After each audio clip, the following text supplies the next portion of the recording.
Hey everybody, happy Tuesday morning. We are approaching the halfway point of our group. I really can't believe it. We are almost to the halfway point. And I wanted you to take a few minutes today and think about how it's going.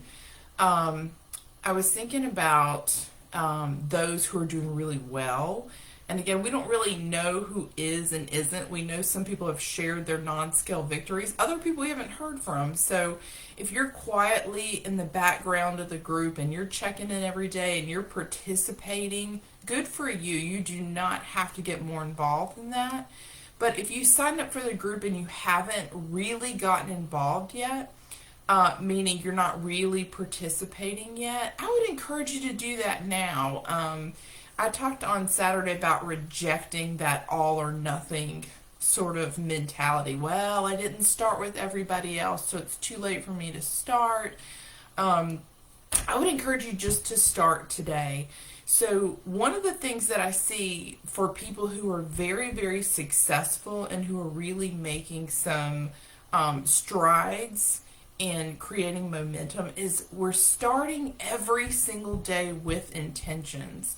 Now, I know because we're tracking our progress on our sheet, where we're filling in our circles and we're giving ourselves credit for all the things we do, it helps draw our attention to it. But that's not exactly the same thing as starting your day with intentions. And, one of the things that I teach people in our eating disorder or food addiction classes is every single day that you wake up, say what you intend to do with your food. And I'm not talking about being specific, like I'm going to eat 2 eggs and a piece of bacon. I'm talking about saying something to yourself like, today I'm only going to be eating foods that nourish me, and I'm going to stick to my window.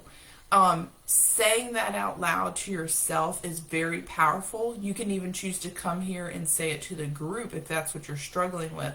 But starting your day with very specific intentions, saying them, writing them in your planner. We talked also about the benefits of actually planning out your day, not just, hey, I know I'm going to walk or I'm going to exercise or I'm going to work out because that is what the challenge says to do, but what time today am I going to do those things? Do I have time to do 30 minutes all at once, or am I going to have to insert time throughout the day where I do 5 minutes at a time? Starting your day with really specific intentions will help you to follow through. The other thing I'm going to tell you to do is own your choices. We like to say things that feel less painful, like I fell off the wagon, or I made a mistake, or I know all those things sound better than I just made a bad choice, or I made a poor choice, or I made a choice that will not help me reach my goal. I would encourage you at this point too to look at how you've been doing so far in this challenge. Like, how have I done for the last 12 days?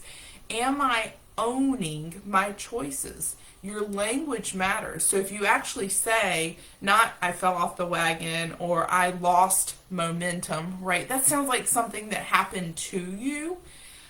Instead, say, I stopped getting up and having intentions, and I didn't do the things that I needed to do that worked. If you own your choices, then you can own the solution. So if I say, well, you know what, I kind of walking just slipped away from me, so I didn't do it for a few days. What actually happened? I didn't make a plan and follow through. What is my solution for that? Starting today, I'm going to make a plan and follow through. If I own what I did or didn't do, then I can own the solution. I can create that. So start today. There's plenty of time left in the month. We really still have a little over halfway, and you can still get big momentum going into the rest of this final part of the year. The rest of the world during this time of year is just compromising. I see it everywhere. Even people who are generally strict, come October, November, December, they really just sort of let things go. And unfortunately, we go backwards at a rate where we can really undo a lot of benefit that we spent months doing. So again, I want everybody here who, signed up for this group at some time you were excited about it. I want you, if you haven't started, if you are up and down, I want you to say, starting today, here's my intention. I'm going to wake up every single day and I'm going to say what my day is going to look like. Things happen that we can't necessarily control, but there's so much that you can control, and it really comes from stating your intentions. I'm going to eat nourishing food in a 6-hour window. I'm not snacking. I am going to be doing my walk. I'm going to do it from this time to this time, and this is what my day is going to look like. Just reiterating that daily is huge. Own your choices about how it's going so far and make the adjustments starting today. You can do that. I also mentioned on Saturday something called gentle eating. And now this is an exercise that I first learned when I was 17 years old, and I was in the first eating disorder hospital that I was ever in. And it was interesting, but it was something that I brought home to my family and shared. The intention of gentle eating is to make your eating an experience apart from everything else. When you're eating and you're talking to someone, when you're eating and you're watching TV, when you're eating and you're doing work, you miss that whole experience of eating. And in fact, you may look down and realize you have eaten all your food and don't even recall actually the experience of chewing, swallowing, tasting. You just kind of eat it all. In fact, you also ignore your fullness. So if you have a large plate of food and I'm doing work and I'm taking bites, I'm probably going to eat all that until it's gone because I'm not focused on it. So gentle eating is an exercise that forces you to pay attention to eating as its own event. What they did for us and what they suggested was to put some classical music or something that's very just calming in the background. Make sure you're seated at a table, food on your plate. Put everything you're going to eat on that plate. Do not go back for second plates. One plate. And so you sit down with your food and you take a bite and you put your fork down and you close your eyes and you notice the texture, you notice the taste. And with gratitude, you appreciate the nourishment that's happening in your body. And if you've never done this, again, you may be sort of like, I don't need to do that. I appreciate my food. It tastes good to me. There's something very special about doing it this way, because when I do that, even now after all these years, that was 30 years ago, I still do gentle eating like 99% of the time. I do always eat my food seated at a table, but when I eat in this way, I close my eyes and I don't care if it's that same bowl of beef that I've had like 100, 200 times before. I notice how good it tastes, and I imagine my muscles being my muscles growing and losing fat and nourishing my body, and I imagine the energy that I'm getting from that food to do all the things that I need to do in my day. So I really appreciate what that food is doing for me. And if you think about that, really appreciating the actual physical benefits of eating that thing that you're having, you're unlikely to sit down and do gentle eating with a food that's causing you harm. If I was sitting down with a donut trying to do gentle eating, I would picture inflammation, I would picture heart disease, I would picture all the things, I would picture my compulsion being turned on. So it really reinforces a healthy lifestyle to eat gently. Put down your fork between bites and set your timer. Make that eating experience take 20 minutes. And I know that one of the things we do is we rush through our food.